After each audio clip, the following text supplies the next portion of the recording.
Hello, Aaron Kubitz, personal trainer at Functional Aesthetics EC. We're helping average guys perform better in their lives inside and outside the gym. In today's video, I wanted to go over a common misconception that low calories equals weight loss or fat loss. Now, I want to preface this by saying that I do not disagree that if you want to lose weight, you have to be in a calorie deficit, i.e. you have to be burning off or expending more energy than you're taking in. Now, with that being said, there are a variety of different factors which can influence or affect the amount of calories that you actually are burning off. Okay? So you can have things such as your hormones or metabolic adaptation, inflammation in the body can make it so that you're not actually burning as many calories as you think you are. Right? And this is why going online and finding a calorie calculator is maybe not necessarily the most efficient way or the best way to calculate your calories. An actual better way would be actually to track how much all the food that you eat for at least 1 week and then get an average of the amount of calories that you are currently eating to gain insight into how much you are actually eating versus using a calorie calculator.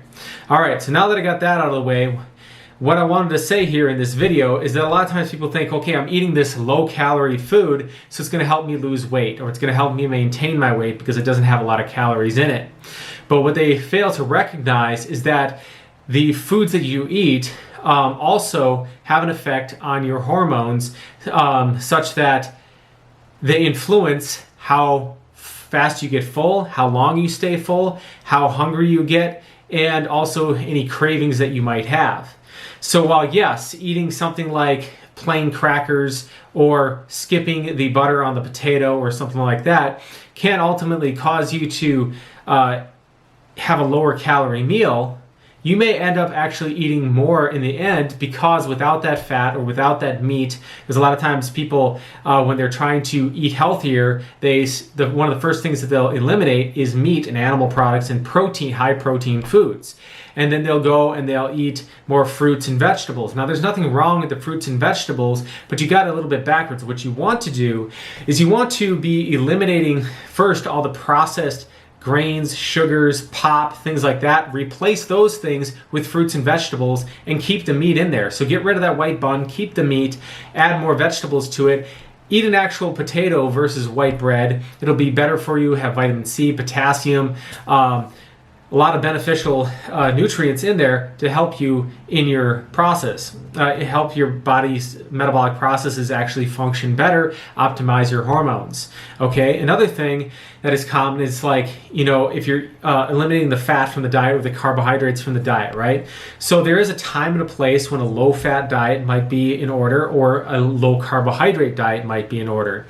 And in the instances when that might be the case is when you're trying to come back to a more balanced state. So say, for example, if you've been eating a lot of sugar, processed grains and stuff like that, adopting a more low carbohydrate diet for a period of time can help you adjust and balance your blood sugar out, as opposed so that you can then return to eating a more balanced diet with more complex or whole forms of carbohydrates rather than the refined grains and sugars. Okay.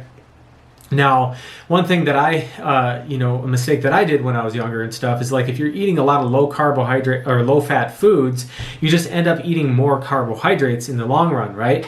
And I've even known some people in high school that they eat an entire bag of vegetables or carrots or something, right?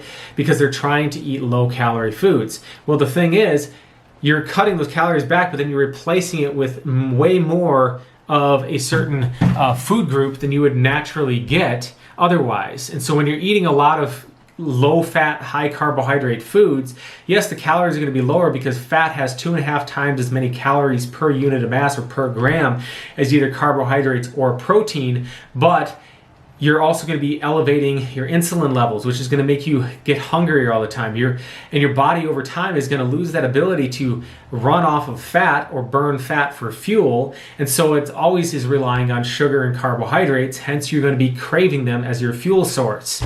And it's really hard for you to tap into your fat stores then because you're always running on carbohydrates and sugars. Whereas when your body when you have the fat in the meal, it doesn't elevate the insulin as much. When you have that protein, the meat and stuff in the meal, it doesn't elevate insulin as much, meaning that you get full faster, you also stay full longer, and if you end up skipping a meal or something like that, your body will quickly convert over to burning fat, and you will actually be able to function and not get hangry and the shakes and the low blood sugar feeling that you would normally get if you're relying purely on carbohydrates. And so inadvertently, even though you're eating a more calorie-dense food up front, in the long run, you often end up eating less calories in the long run. Now, ultimately, what you want is to have a balance of carbohydrates, proteins, and fats, because it's going to optimize your hormone levels. Things like testosterone, which is going to help you to actually stay leaner in the long run anyway.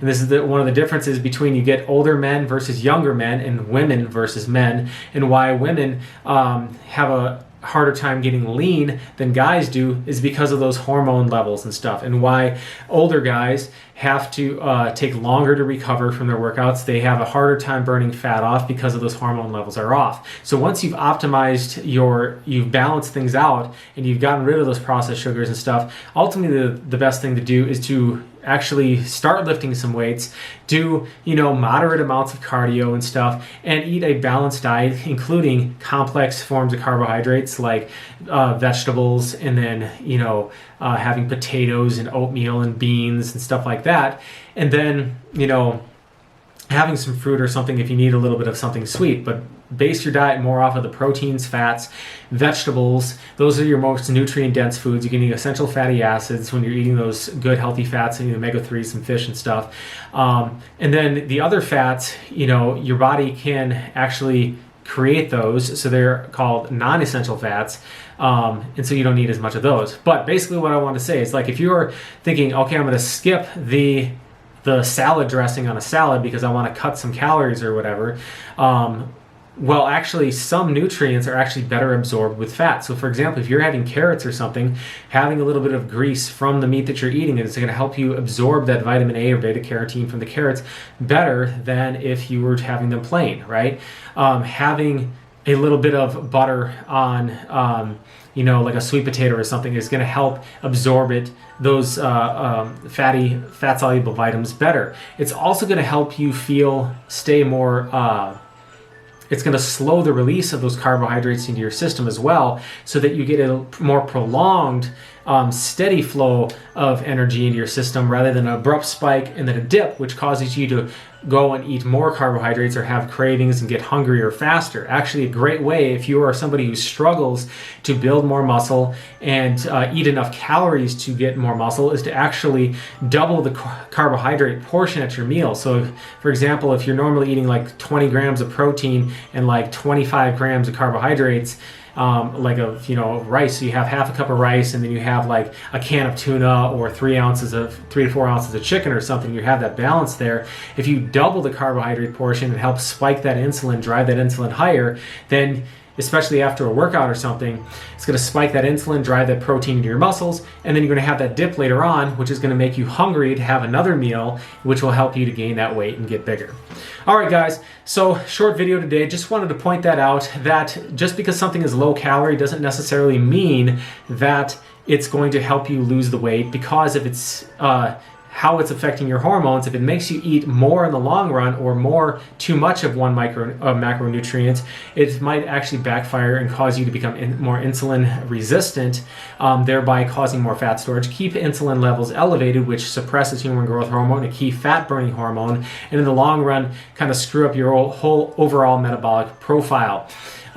So that's what I want to point out there. If you liked the video, if you found it informative, if it kind of opened your eyes to something you might not have thought about before, be sure to give that video a thumbs up. It really helps the algorithm. If you'd like to get more content related to nutrition stuff like this, also workout design, and then also helping you to avoid and also rehab from some injuries that you might have, consider subscribing to the channel, and we'll see you all next time for more health and fitness related information.